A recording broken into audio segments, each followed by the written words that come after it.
Seneca Dunmore. She is a born entrepreneur. She's a born go-getter.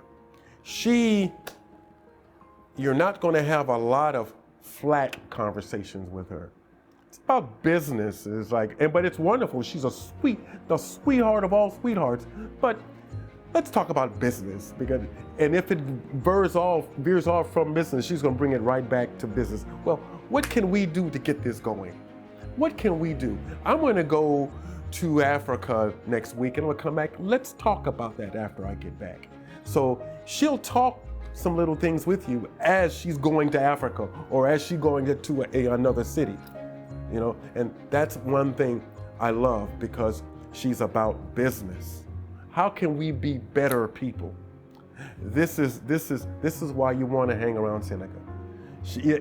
You should be better for knowing her. And if you don't have your business together, she's not going to browbeat you with it. She's just, let's try to do that. Let's go business. Do your business. Call me up and let's talk business. It's wonderful.